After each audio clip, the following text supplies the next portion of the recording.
Il ne vous aura pas échappé, Monsieur le Président, Mesdames, Messieurs, honorables députés, que la question des élections est revenue assez souvent. Un des honorables députés l'a souligné avec pertinence et non sans raison. C'est le contexte qui le demande et c'est très important que des précisions soient apportées à toutes ces questions qui ont été soulevées. L'une de ces questions concerne l'administration territoriale et les recours qui ont été introduits devant la Cour suprême. Le premier honorable député à en avoir parlé a été l'honorable Cheikh Abdou Mbacké. À sa suite, cette même question a été évoquée par les honorables députés Déthié Fall et Aïssatou Mbodj. Alors, avant de répondre à cette question, quand même, je voudrais rappeler un peu les règles qui gouvernent la matière. Nous avons un code électoral, l'honorable député Abdou Mbow l'a rappelé tantôt, qui a été voté ici même, dans cette enceinte, il n'y a guère longtemps. Et pour rappel, ce code électoral est le fruit d'un long processus d'une trentaine de mois avec des accords qui ont été donc codifiés à l'intérieur d'une loi que vous avez eu le privilège de voter. Il s'en est suivi naturellement un décret d'application et l'ensemble fait aujourd'hui le code électoral. Qu'est-ce que dit le code électoral? Sur les questions de dépôt des candidatures, sur les questions de saisine de la Cour d'appel et sur les questions de recours devant la Cour suprême. La loi électorale donne compétence aux différentes autorités administratives concernées que sont les préfets et les sous-préfets à la tête des commissions de recevoir des déclarations de candidature. Une fois que ces déclarations de candidature sont enregistrées, il y a un délai pour déclarer leur régularité sous la forme de recevabilité. Il y a naturellement la possibilité aux différentes coalitions de partis politiques, aux différents partis ou aux entités regroupant des personnalités indépendantes d'introduire des recours devant les cours d'appel concernées.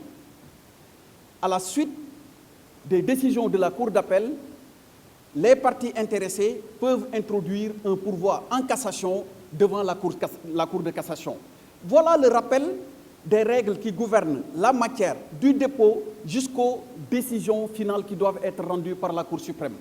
Et au besoin, parce que c'est pédagogique, je dois souligner que ces textes ont fait l'objet d'échanges, de discussions et d'accords politiques avant d'être entérinés par ici, devant vous, à l'Assemblée nationale. Voilà ce qu'il y a dans le code électoral. Maintenant, il faut qu'on sache de quoi on parle. Est-ce qu'on doit accepter une partie des règles du code électoral et en rejeter d'autres lorsque cela ne nous arrange pas? Si c'est le cas, il faut qu'on se comprenne bien, qu'on dise dès lors que des règles nous arrangent, on les accepte, quand les règles ne nous arrangent pas, on ne les accepte pas. Mais pour rester objectif, quand une déclaration de candidature est enregistrée, le sous-préfet et le préfet ne peuvent pas, parce que simplement ça dépend de la coloration politique du candidat concerné, la rejeter ou la déclarer recevable. Si également vous faites un recours, les cours d'appel, dans leur formation d'assemblée générale, peuvent statuer en toute indépendance. Mais de la même manière également que c'est prévu aussi bien par le décret de 2015 portant organisation et composition des cours d'appel, le code électoral lui-même et la loi organique portant sur la Cour suprême, qu'il est parfaitement possible d'introduire des pourvois en cassation. Voilà ce qui s'est passé autour de toute cette agitation-là.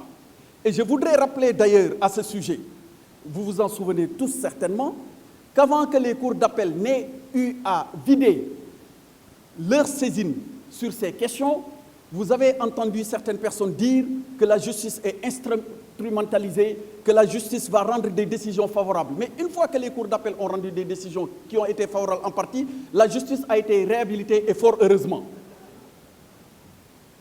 Il faut, quand on veut s'appliquer, de mon point de vue, une rigueur, qu'on se l'applique du début à la fin. Mais ne pas avoir des jugements sélectifs en fonction des préoccupations d'ordre politique qui sont poursuivies, même si je respecte les droits des uns et des autres.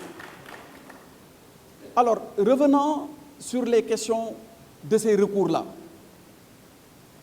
Quand les cours d'appel ont rendu les décisions, il faut, sur ce point, préciser le nombre de déclarations de candidature qui ont été reçues, le nombre de décisions au total ayant affecté les différents recours, le nombre de rejets et le nombre d'annulations. Sur l'étendue du territoire national, quand on a fait le point, les circonscriptions administratives ont enregistré 3112 déclarations de candidature. Sur les 3112 déclarations de candidature, il y eut 78 décisions. 72 décisions. Sur les 72 décisions, il y a eu 38 rejets et 34 annulations.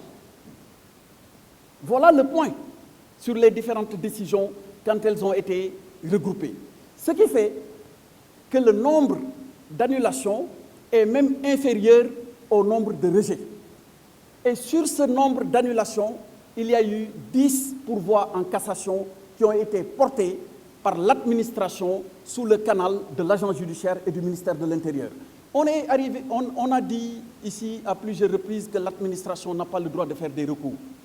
Mais il faut qu'on aille regarder ce que prévoit le code électoral. Il faut qu'on aille regarder ce que prévoit la loi organique sur la Cour suprême. Quand on dit des choses, il faut au moins prendre la peine d'aller regarder. Ce que prévoit la loi électorale, ce que prévoit la loi organique sur la Cour suprême, c'est que l'autorité administrative qui reçoit a la possibilité de prendre une décision.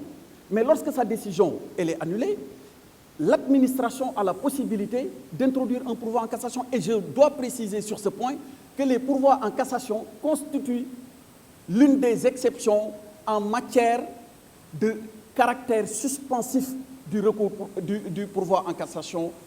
Et sur ce point-là, il faut qu'on s'y arrête un peu. On reproche à l'administration de ne pas intégrer aujourd'hui les décisions des cours d'appel. Mais qu'est-ce que prévoit la loi? Ce n'est pas parce que ça ne dépend pas du bon vouloir de quelqu'un. Ce n'est pas parce que quelqu'un a obtenu gain de cause devant une cour d'appel que tout de suite après, le préfet ou le sous-préfet doit intégrer la liste qui a été initialement rejetée. Ce n'est pas ce que dit la loi. En matière de pourvoi en cassation, le principe, on le sait, et les exceptions, on les connaît. Le principe, c'est que c'est une voie de recours extraordinaire. Donc, il n'est pas suspensif. Quand vous faites un pourvoi en cassation, il n'est pas suspensif en principe. Mais il y a des exceptions dans lesquelles, et il figure d'ailleurs la matière électorale, lorsqu'il y a un pourvoi en cassation, la décision ne peut pas être exécutée. C'est ça qui est prévu par la loi organique sur la Cour suprême. Alors, ce n'est pas parce que la Cour d'appel donc a pris une décision dans ce cadre-là qu'on peut directement l'intégrer parce que la loi l'interdit. Les autorités administratives auraient tout de suite réintégré les listes qui avaient été rejetées, que cela aurait été une violation manifeste de la loi. C'est pourquoi, en l'état actuel, avant que cette dizaine de recours ne puisse être vidée, il n'est pas possible de réintégrer n'importe quelle décision et quel que soit son caractère favorable ou défavorable. Voilà ce que je voudrais apporter en termes de précision sur cette question qui a été agitée et qui a charrié beaucoup de passions sans pour autant que l'on s'arrêtât de façon très précise sur les éléments qui doivent servir de base aux réponses.